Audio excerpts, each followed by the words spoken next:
Did you know that before 1963, not only was it legal to pay a woman less than a man for equal work, but women were paid only 41% of what a man earned for doing the same job? Think about that. If the average income is $60,000 for a man, a woman who is doing the same job is earning less than $25,000 a year for the same work.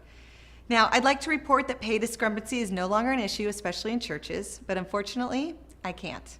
In fact, churches are actually worse offenders than our marketplace counterparts. In America, women earn approximately 80 cents for every dollar a man earns for the same work. For women who work in ministry, she earns just 72% of what a man earns for the same job. In fact, National Equal Pay Day is April 4th, because that's how many days into the new year it takes for a woman to work to match what her male counterpart earned last year. We all come from different backgrounds and theological perspectives that might influence the roles or titles we offer to women on our teams. But when it comes to two people doing the exact same job, we inherently know that it is not only illegal, but wrong to pay them differently. Jeg heter Selma. Og jeg heter Martin. Jeg heter Ask. Jeg heter Victoria. Jeg heter Lars. Og jeg heter Felicia. Nå har jeg en liten jobb til dere. Jeg tenkte at dere skulle putte de blå ballene i den ene vasen, og de rosa i den andre. Okay. Skal vi ta rosa i den og blå i den da? Nei. Annet. Blå i denne.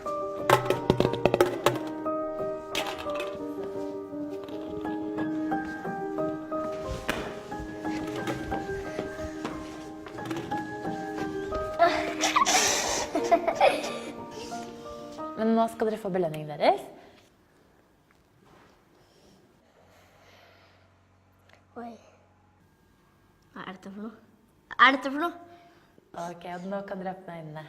Oi.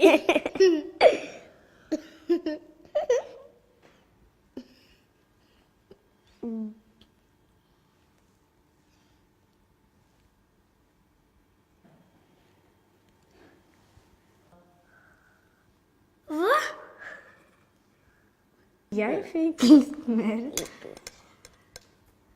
Molly, grunnen til at du har fått mindre enn Thomas, det er faktisk fordi du er jente. Det er kjemperart. Det er ikke bra. Det er skikkelig urettferdig. Hva tenker du, Felicia? Jeg jobbet helt likt, og så får vi ikke det samme. Vi var like flinke, og vi burde få like mye. Hvorfor det? Fordi ellers så blir det urettferdig. Det er liksom ikke forskjell på jente og gutt, da. Jeg tenker at det er feil. Hvorfor er det feil? Jenter er ikke mindre verdt enn gutter. Det har ikke noe å si hvis man er gutt eller jente.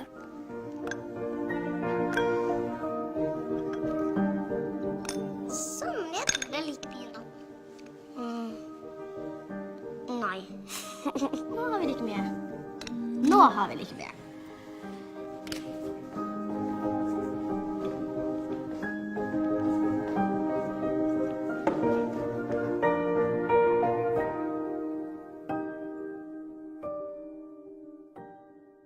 Unfortunately, many of us have inherited human resource systems and ways of doing things that oftentimes automatically pay women less. In many churches, they are still operating under the practice of paying people based on their life situation, rather than the work and level of responsibility they are taking on. For example, let's say we have two youth directors who serve at different campuses. Their role, title, level of education, and years of experience are exactly the same.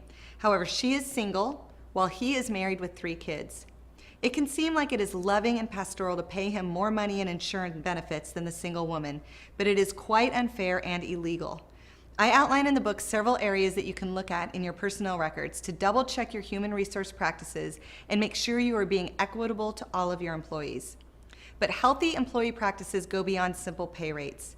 In one of my interviews, a high-level and very talented female leader recalled early in her career where she was overlooked for a promotion because she was pregnant. When she asked about it later, her male leaders explained that they didn't want to overwhelm her with a baby on the way.